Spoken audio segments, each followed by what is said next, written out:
Welcome back everyone. In this lecture we will continue to study the characters. So, ultimately we want to prove the orthogonality relations of irreducible characters of finite groups. So, towards that we need to do lots of preparations. So, for that purpose we will actually first try to understand something about the home space. So, let us begin.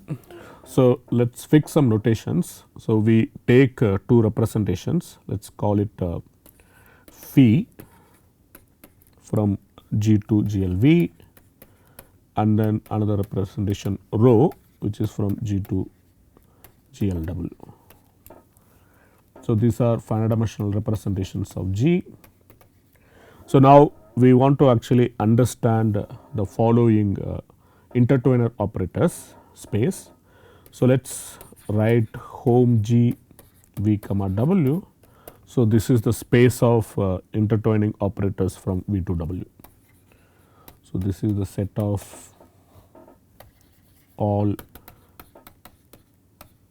intertwining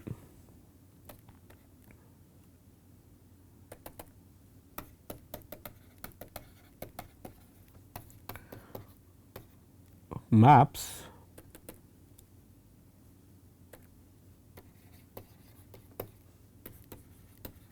from the representation V to W. So, now let us recall the definition of these intertwining operators. So, these are all linear maps from V to W satisfying the condition that it actually commutes with the action of the group elements. So, that means T phi G is same as rho G T for all G and G. So, what do we know about this space? So, this is indeed a subspace of this home space. So, let me just leave it as exercise. So, this the G invariant maps from V to W. So, this is indeed a subspace of this home space. So, when V and W both are irreducible, then we have some understanding about this G invariant subspace, G invariant space. So, what is it? Actually, so let me just record it again. The Schur's lemma actually tells us what will be the space, this home G V comma W when both V and W are irreducible. So, for that let us actually say that both phi and B are irreducible representations of G. So, and then so the first statement of the Schur's lemma is that if we take T from this home G of V comma W, the intertwining operator, then we immediately have that either T is invertible,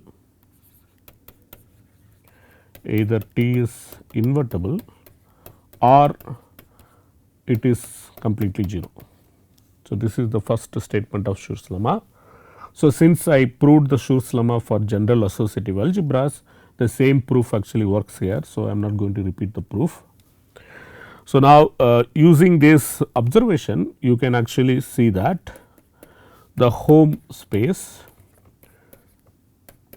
the intertwining operators from V to W.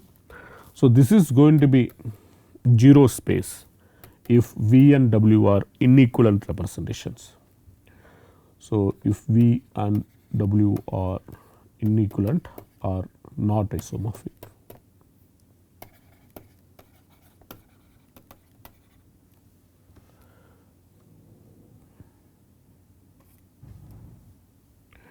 So, when they are not isomorphic, so then we actually have that this home G V comma W is 0.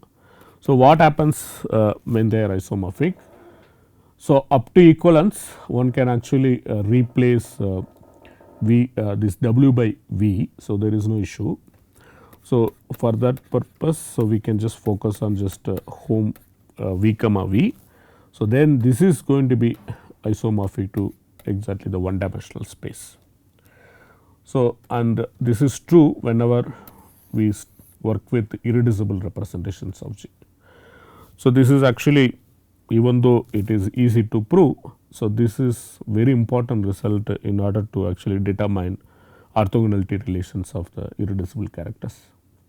So, essentially we will see that if we actually see it from naked eyes, this Schur's lemma is actually going to imply immediately the orthogonality relations, but it is not going to be that easy to see directly the orthogonality relations are the consequence of the Schur's lemma. So, in order to get this orthogonality relations, like I said, we need to do lots of preparations. So, towards that we want to understand this projection map that we have from this home space to this home G v comma W. So, let me just define that projection map and then try to understand some properties of that. So, before that let me recall what we have done before. So, we defined some projections from this given representation to its fixed point subspace. So, for that let us call V is given representation space, and then this V g, if you recall, this is the fixed point subspace. So, which is given by those vector in V such that it is fixed by, let us say, all the action of elements of G in G. So, then we define this projection from V to V g, which is given by, you take a vector and then take this average sum of, you act it on or act it with all the elements of G, take this average sum. So, then we actually proved that this P is indeed projection.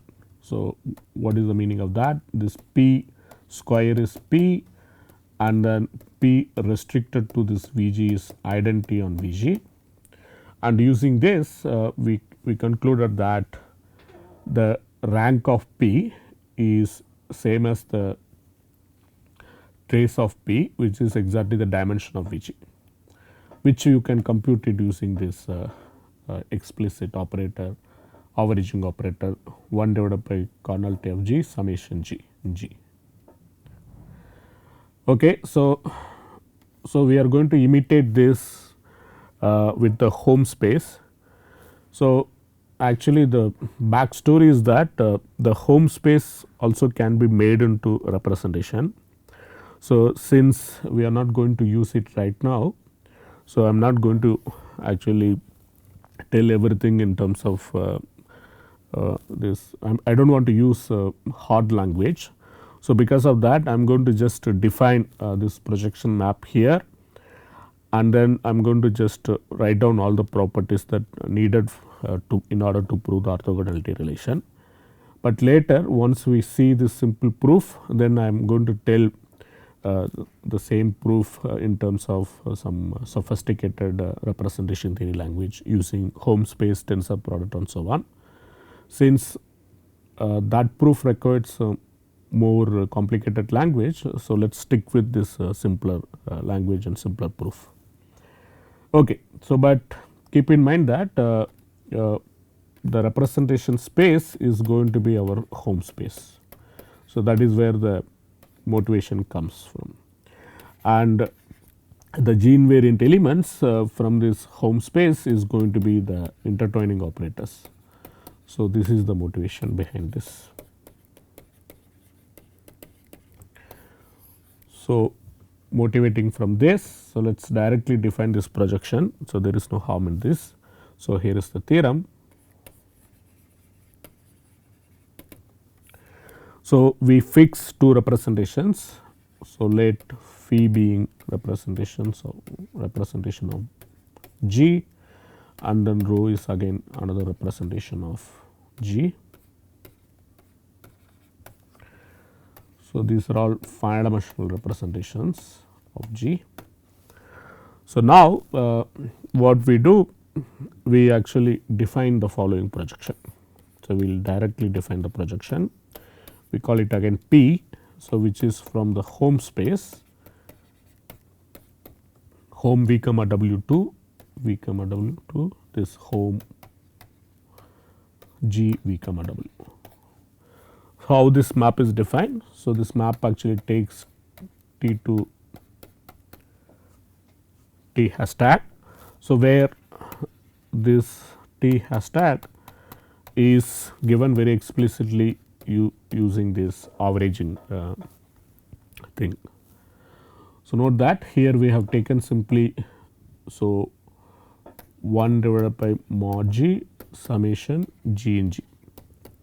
So, this is the operator that we want to imitate, and if you think about it on the home space, so the group element is indeed acts as follows. So, this acts as row of G inverse T and then phi of G. So, basically, so this is indeed the action G dot T. Okay. So, later maybe we will verify that this is indeed the action, but for time being we do not need to know that this G dot T is going to define G action on this home space V comma W, but that is what motivates us to define this averaging operator. So, if we take this T hashtag to be this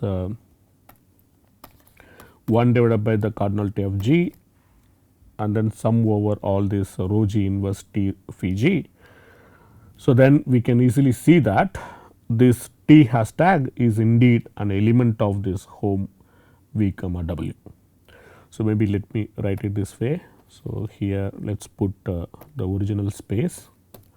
So, as a conclusion we will see that this T hashtag is indeed an element of this home G V comma W, and not only that, this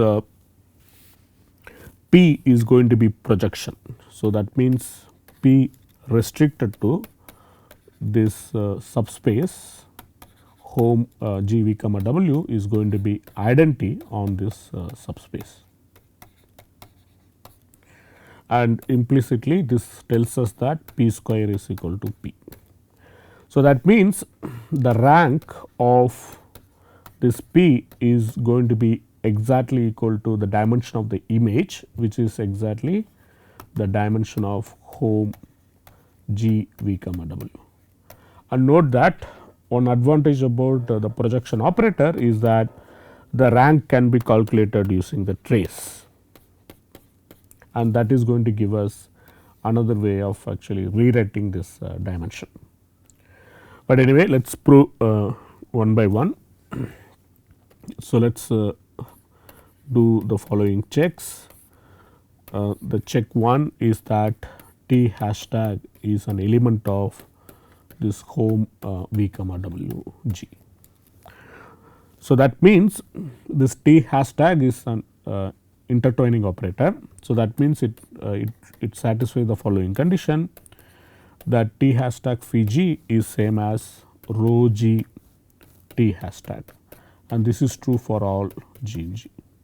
So, recall, so T is a map from V comma phi to W comma rho. So, that is why we need to check this condition. So, this is something we need to check.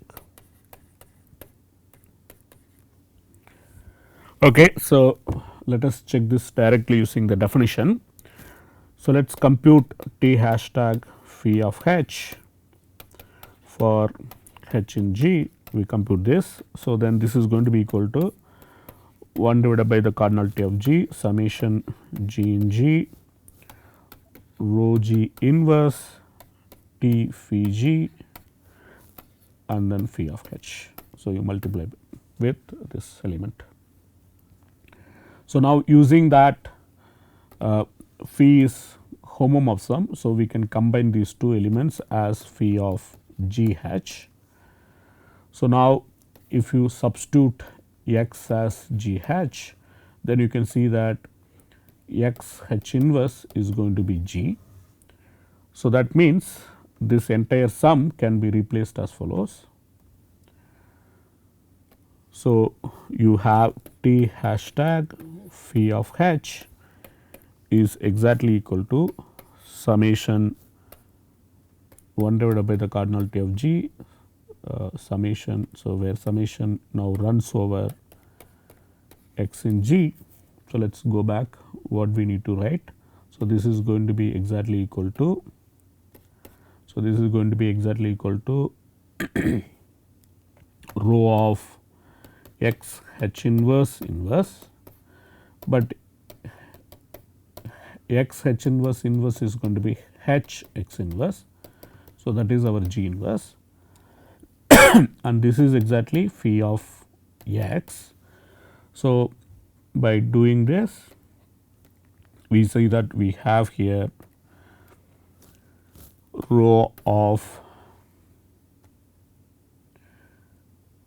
H x inverse and then T and then phi of x.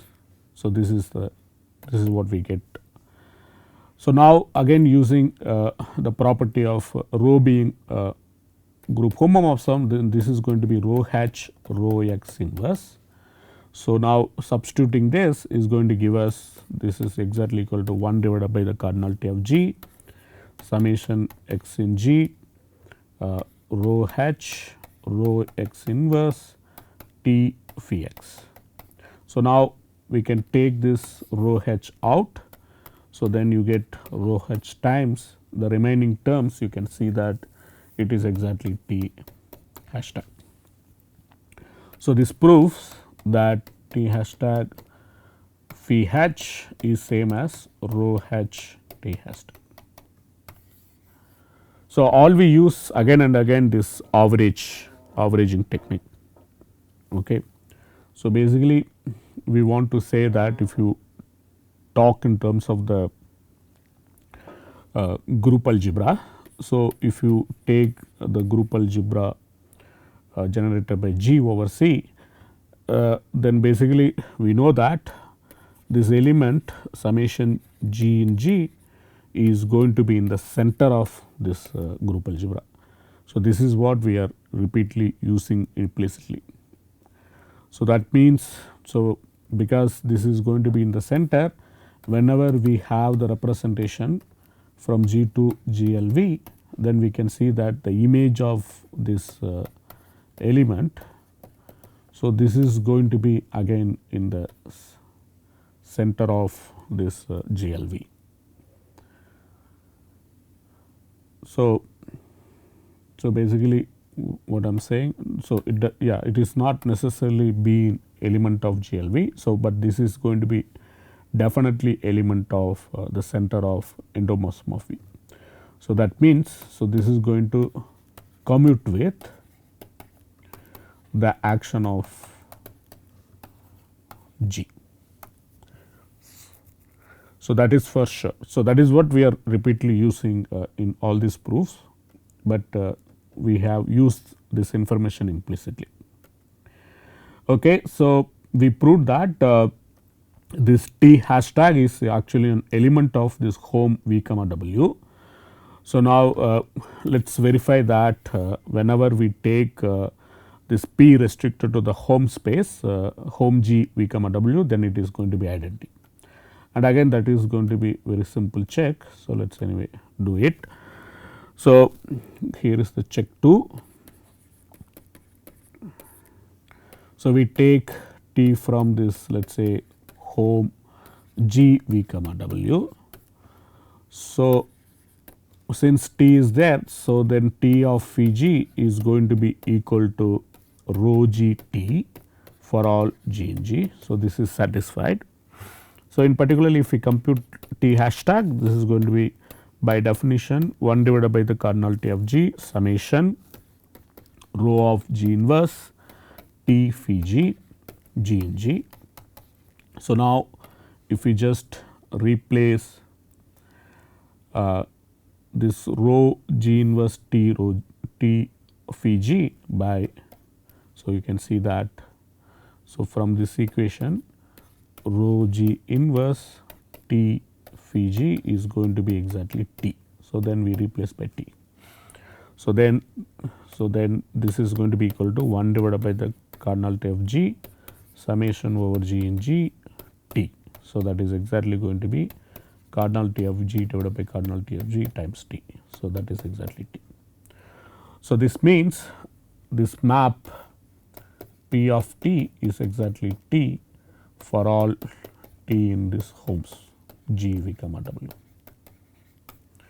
So, now this would immediately imply that P of T is going to be P of T, as P of T is an element of Holmes V comma W G. So, this proves P square is equal to P. So, now since P is projection, so we can use the basic property of projection and then see that the Holmes space is indeed exactly equal to the direct sum of the kernel and the image. So, image being the Holmes G V comma W. So, now since the Holmes space is written like this, so now by choosing the basis B 1 here and then basis B 2 here, we can see that the matrix of this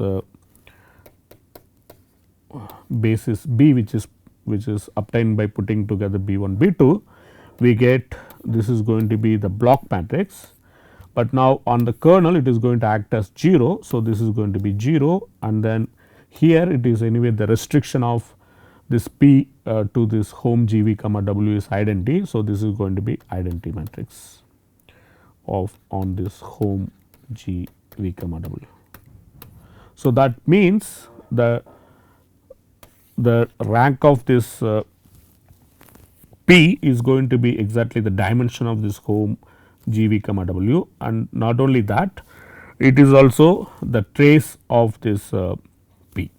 So, this proves that the trace of P is same as the rank of P, which is same as the dimension of this Holmes G V comma W. But since this map P is very explicitly given, so we will be able to use that information also in order to actually obtain this trace of P in terms of the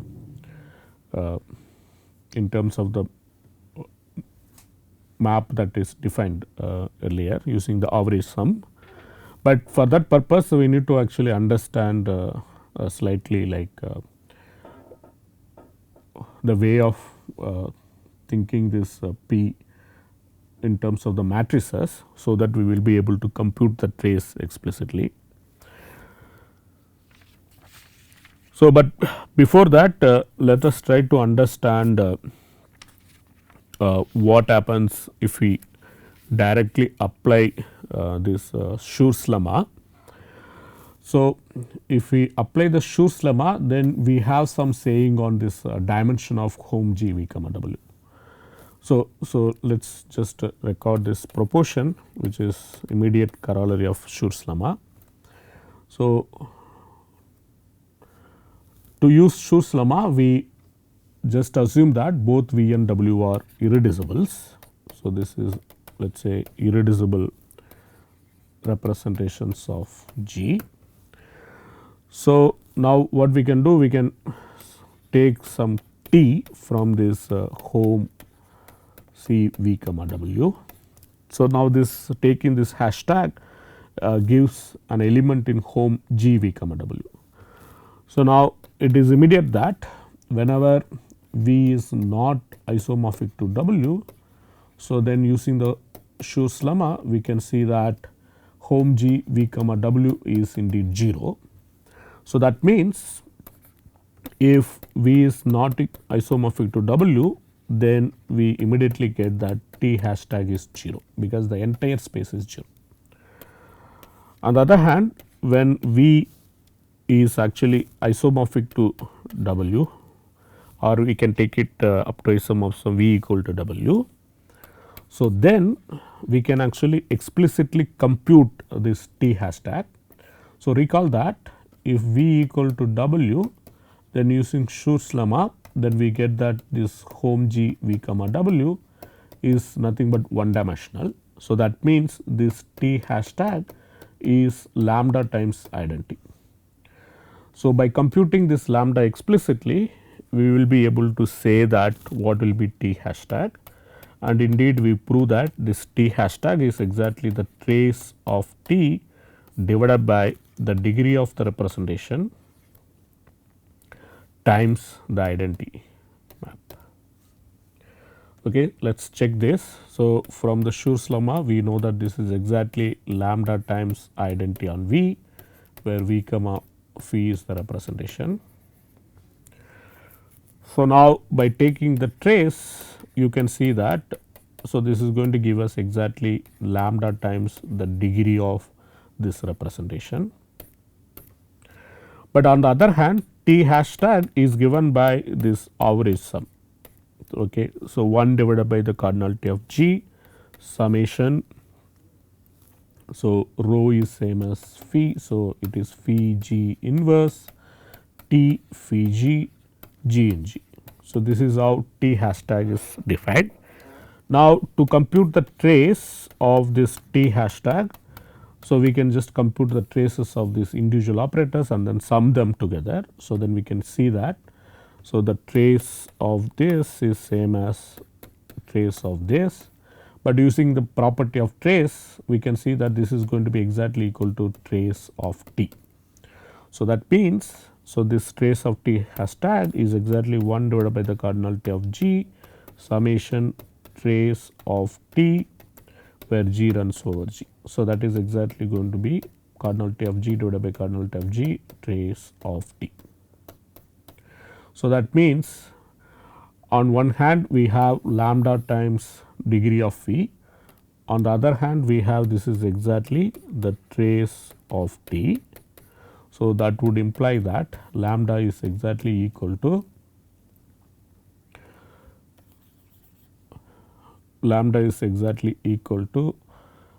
trace of t divided by the degree of this representation. So, that is what we wanted to prove. So, this actually gives lots of information about actually this t hashtag, and we could actually, whenever v and w are irreducible representation. So, this analysis tells us that we could explicitly determine what will be this t hashtag. So, that means we can explicitly determine the map P. Okay. So, using these observations, we will be able to actually make some observation about the matrix coefficients. So, let me define what are these matrix coefficients. And so, basically we will use the results that we have proved recently to in order to understand the orthogonality of these matrix coefficients and the irreducible characters. So, first let us define what is matrix coefficient. So, let us say we have this representation from G to GL of V. So, now what we can do, we can actually fix some basis of this representation V, and then we can talk about the matrix of phi g. So, let us say we write the matrix of phi g as phi I j of g. So, here we can see that this phi I j of g, they are all complex numbers for all I j from 1 to n. So, now in order to actually record this representation phi, it is enough to record these functions phi I j, and they are called matrix coefficients. So, this phi I j, now if you think about it, they are functions from G to complex numbers. So, given by just G goes to phi I j of g, and these functions phi I j of g So, they are indeed called matrix coefficients of the representation.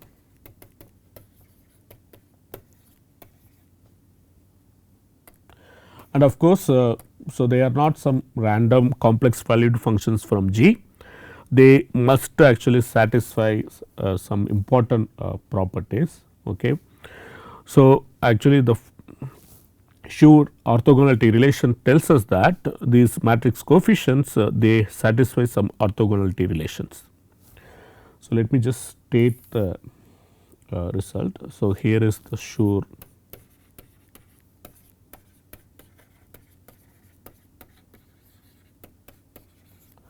orthogonality relations.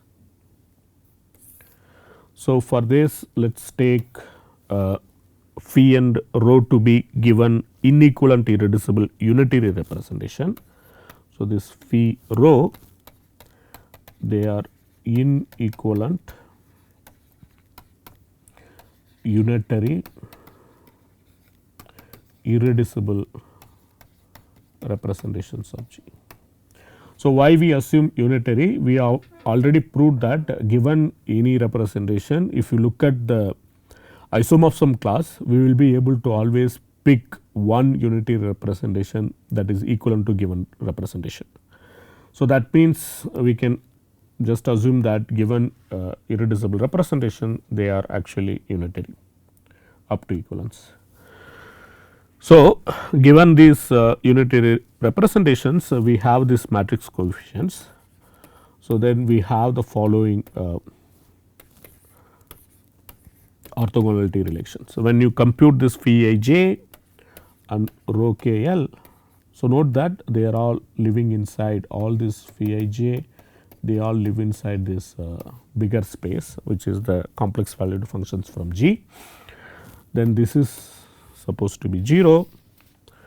So, for all I j and k l,